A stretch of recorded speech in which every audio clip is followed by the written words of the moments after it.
The history of the Malvinas Islands is very old and sometimes confusing because many explorers from different countries said they discovered the islands first.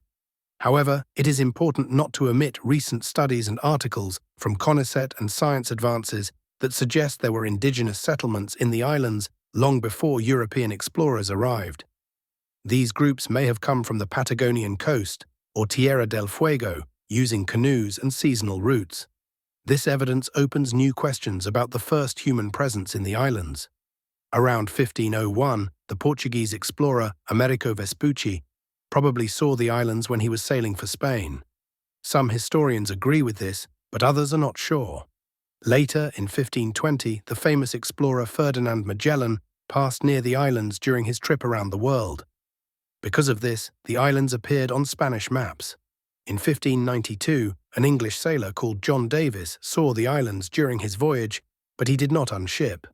However, this is the event, and the following ones, that the British consider as proof that they are the rightful owners of the islands.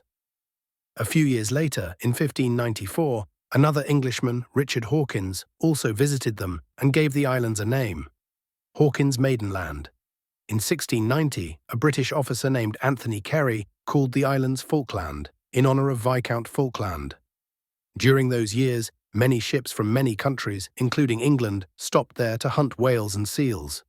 In 1764, the French explorer Louis-Antoine de Bougainville built the first small town on the islands. He called it Port Louis and named the islands Île Malouine after his city, Saint-Malo, in France. 1 year later, in 1765, the British also arrived. They built another base on a different island and called it Port Egmont. So for some time, France and Britain both had settlements in Malvinas. Later, the Spanish crown protested because the islands were part of their territory in South America. To solve the problem, Spain paid France for its settlement, and the French left peacefully. After that, Spain controlled the whole archipelago, including both Port Louis and Port Egmont. The Spanish changed the name to Islas Malvinas and ruled the islands from Buenos Aires, which was part of the viceroyalty of the Rio de la Plata.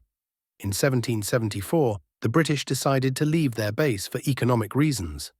Before going, they left a metal plaque saying that the islands still belonged to the King of England.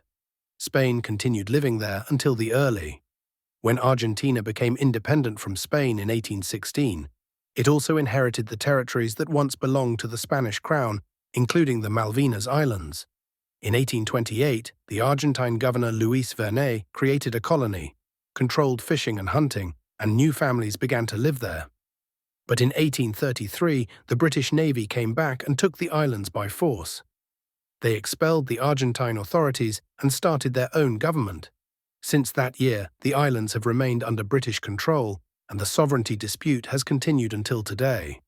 However, one Argentine man, Antonio Rivero, a gaucho, fought against the British soldiers, but his rebellion failed. However, he became a symbol of resistance for Argentina. From that moment on, Argentina continued to claim the islands through diplomatic ways, not with war. The question, who discovered the Malvinas, may never have one answer. But the story of the islands shows that they are not only a territory, they are part of the identity and memory of both nations.